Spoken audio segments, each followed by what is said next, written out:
The late afternoon sun filtered through the lace curtains of Eleanor Parker's modest home, casting soft, golden patterns on the well-worn carpet. The house, small and cozy, had been her sanctuary for decades. Its walls held memories of laughter and love, but also of loss and loneliness. Since her husband, Walter, passed away 5 years ago, the home had become quieter. Too quiet. Eleanor, 72, lived alone, relying on her Social Security checks to scrape by. She had no pension, no savings to fall back on, just a fixed income that seemed to shrink as costs soared around her. Groceries were more expensive than ever. Her utility bills had nearly doubled in the past 2 years, and the rising cost of her prescription medications gnawed away at her monthly budget. Every dollar mattered. That afternoon, Eleanor was sipping a cup of tea at her small dining table, the same one she and Walter had purchased when they first got married. Her laptop hummed softly in front of her, open to a local news website. She scrolled past articles on politics and weather, pausing briefly on a headline about the economy. It wasn't anything new, another grim report about inflation, but then something caught her eye. A bold headline jumped out at her. IRS announces $6,000 payment for Social Security recipients and seniors on fixed incomes. Her heart skipped a beat. She sat up straighter, adjusting her glasses as she clicked on the article. The text filled her screen, and with each word she read, her pulse quickened. The article described a groundbreaking initiative by the federal government, a one-time payment of $6,000 intended to help seniors and Social Security recipients cope with the rising cost of living. The program was aimed specifically at people like Eleanor, who had been disproportionately affected by inflation and other economic pressures. For a moment, she couldn't believe what she was reading. Could this really be happening? Could this be the financial lifeline she had prayed for? Her excitement was quickly tempered by a wave of doubt. Eleanor had seen announcements like this before, grand promises of relief that either never materialized or came with strings attached. Still, something about this felt different. The article explained that the payments would be automatic, based on IRS and Social Security records. No applications, no red tape. But then, a troubling thought struck her. What if I don't qualify? The next morning, Eleanor woke with a sense of purpose she hadn't felt in months. She decided to get to the bottom of this announcement. After all, $6,000 wasn't just a number, it was a lifeline, a chance to breathe easier. But first, she needed answers. Eleanor began her research, starting with a call to the Social Security Administration. After navigating the endless maze of automated menus, she was finally connected to a representative named Rachel. Rachel's voice was warm and reassuring, but her words were less so.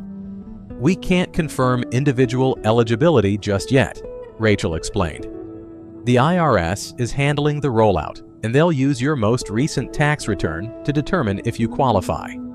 If you didn't file a return last year, you may need to update your information." Eleanor frowned. She hadn't filed taxes in years. Her income was too low to require it. Was this going to be a problem? Rachel assured her that people in her situation would likely still qualify, but the uncertainty lingered in Eleanor's mind. What if she fell through the cracks? The following weeks were a roller coaster of emotions. Eleanor busied herself by making sure her records were up to date. She called the IRS, visited the local Social Security office, and even reached out to a community advocacy group for seniors. Each step brought her closer to peace of mind, but it also revealed the complexity of the system. Meanwhile, the buzz about the $6,000 payment spread through her community like wildfire. At the senior center, where Eleanor sometimes volunteered, the mood was a mix of hope and skepticism. "I heard the payments are starting next month," said Margaret, one of Eleanor's friends. "But what if it's another empty promise?" "It's not," chimed in Harold, a retired schoolteacher. "The government wouldn't announce something this big if they weren't serious. My nephew works in finance, and he says it's legit." Eleanor wanted to believe Harold, but a nagging voice in her head told her to prepare for disappointment. That night, as she lay in bed staring at the ceiling, she couldn't shake the feeling that something might go wrong. And then it did. The next morning, Eleanor received a letter from the IRS. Her heart raced as she opened it, but her excitement quickly turned to dread. The letter stated that there was a discrepancy in her records, a missing piece of information that could delay her payment. Panic set in. Eleanor called the IRS immediately, only to be put on hold for nearly an hour. When she finally spoke to a representative, she learned that the issue stemmed from an old error in her tax history, a minor mistake from years ago that she thought had been resolved. "I can't believe this," Eleanor muttered, tears welling up in her eyes. "All I've ever wanted is to live with a little dignity."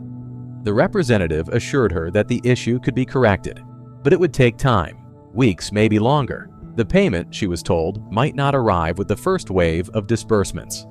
Eleanor's spirits hit rock bottom. While others in her community began receiving their payments, she was stuck in bureaucratic limbo. She watched as her friends shared stories of how the money had changed their lives. Margaret paid off her medical debts, Harold repaired his aging car, and another friend, Linda, finally scheduled the dental surgery she'd been postponing for years. Eleanor tried to stay hopeful, but the weight of disappointment was crushing.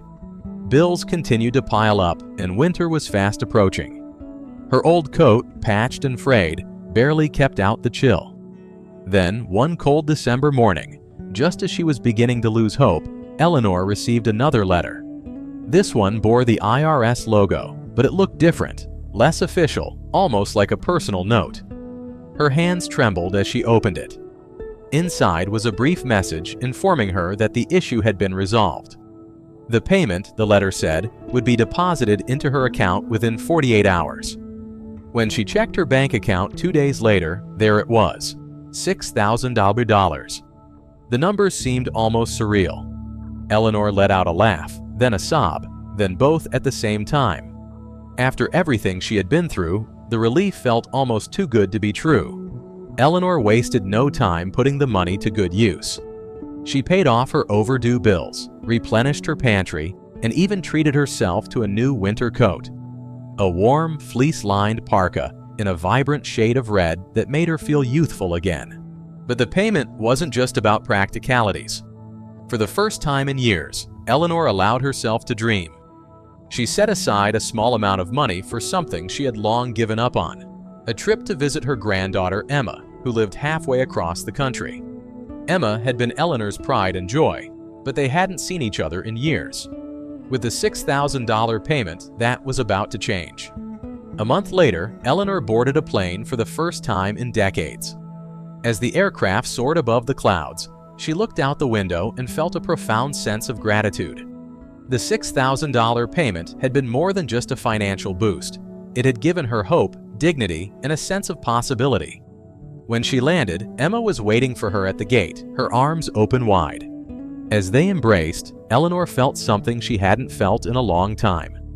A deep, unshakable belief that the best days of her life weren't behind her.